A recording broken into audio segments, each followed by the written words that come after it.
Magandang araw po sa lahat. Kami po ang pangkat-14 at nandito po kami ngayon para magulat ng aming topiko sa Pilipino. Ang aking pong kasama ay si Arnold Quiliano at si Nazaire Rodriguez. at ngayon po ay pangungunahan ni Arnold Quiliano. Okay. So, ang una, pag-unlad na komunikasyon ng elektronika. Ang komunikasyon ng elektronika ay isang mahalagang sangay na modernong teknolohiya na patuloy na umunlad at pagbabago sa paraan ng ating pagkikipag-ugnayan. Mula sa simpleng telegrafo noong ika-19 na sidlot hanggang sa makabagong internet at mobile communication, ngayon ang pag-unlad ng komunikasyong elektronika ay naging susi sa obligasyon at mabilis na paglipat ng impormasyon. At nandito po ang mga halimbawa nito ay Start na, delete. okay na? Telegrapho na tinatawag ni Samuel Morse ang telegrapho ang unang teknolohiya na nagbibigay daan sa mabilis na pagpapadala ng mensahe sa malayong lugar gamit ang mga code tulad ng mouse code. At ang pangalawa ay telepono na 1866 inimbento ni Alexander Graham Bell. Ang telepono ay nagsisimula ng direktang boses na komunikasyon sa pagitan ng mga tao sa iba't ibang lokasyon. At pangatlo ay ang radyo at television 1920-1915. Nagbibigay daan ang radyo at television sa mass komunikasyon na nagbibigay ng mabilis at malawak na distribusyon ng impormasyon at aliwan. At ang pang-apat ay ang computer at internet na 1960 hanggang sa 1990. Ang pag-usbong ng computer at ang paglikha ng internet at pagbukas ng bagong era. Ang digital na komunikasyon na nagpapahintulot ng instant na palitan ng data at informasyon sa buong mundo. Lima ay mobile communication at smart device.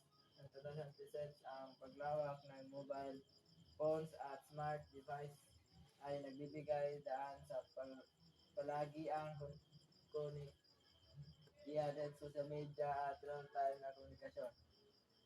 Mga teknolohiya ng ambag. Fiber optics nagpapabilis at sa transmission ng datos na may mas mataas na kapasidad at mas mahabang litis.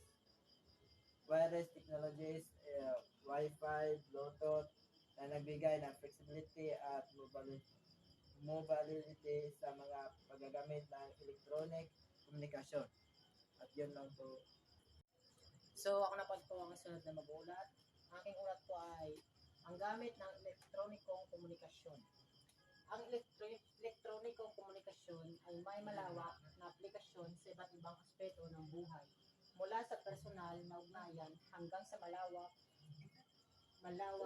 operasyon ng mga tao at negosyo, institusyon. Narito ang ilan sa mga pangunahing gamit nito.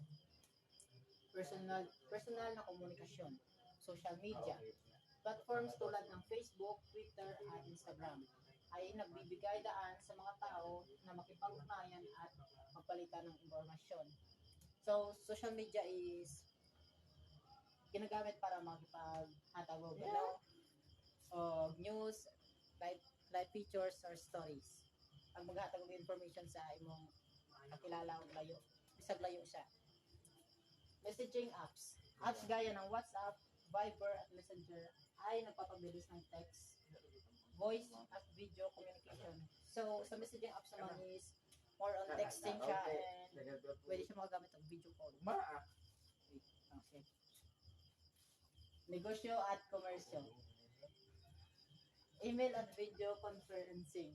Ginagamit para sa internal na komunikasyon, pakikipag-ugnayan sa kliyente at pagsasagawa ng mga virtual na pulong. Like, in case na may meeting pro layo ang uban, pwede mo ka meeting through video call or Skype.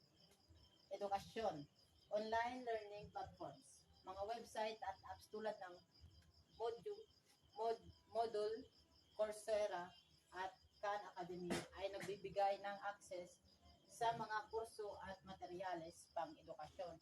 So, Naara po siya benefits para sa education para sa ato mga student tulad namo. Tulad nato.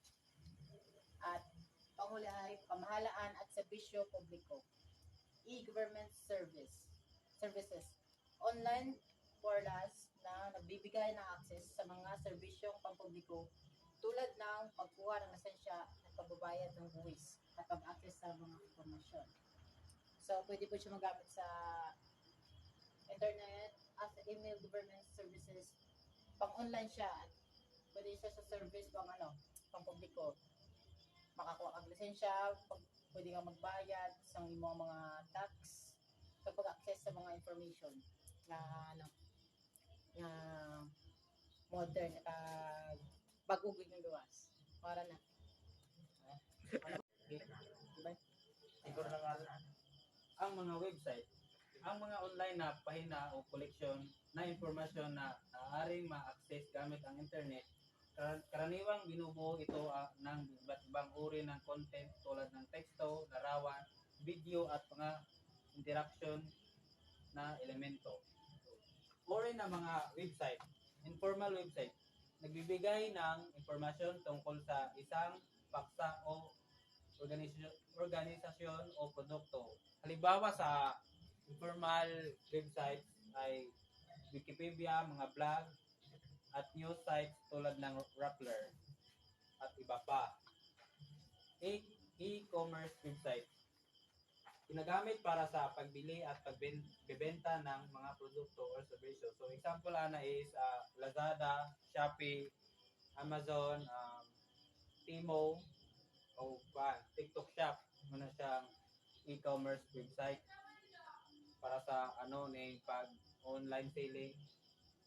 And sa social media para sa interaksyon at pakipag-ugnayan sa ibang tao. Halimbawa naman ito ay mga mga Facebook, Twitter at Instagram. Then, educational websites nagbibigay ng mga materials at resource para sa pag-aaral. So, ang educational websites, ito yung halimbawa nito ay Khan Academy, Coursera at DepEd Commons. Panglima, portfolio o personal websites. Ginagamit ng mga individual para ipakita ang kanilang trabaho o personalidad. Halimbawa nito ay personal blogs o portfolio ng mga graphic designer. Pang-anim, government websites para sa pagbibigay ng impormasyon at serbisyo mula sa gobyerno. Halimbawa naman ito ay government PH, SSS at Pag-ibig Fund. So, paano mag-access ng websites?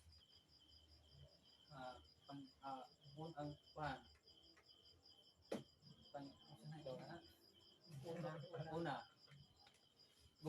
gumagamit ng browser tulad ng Google, Chrome, Mozilla, Firefox o Safari. Dalawa, i-type ang URL sa address bar, halimbawa www.google.com.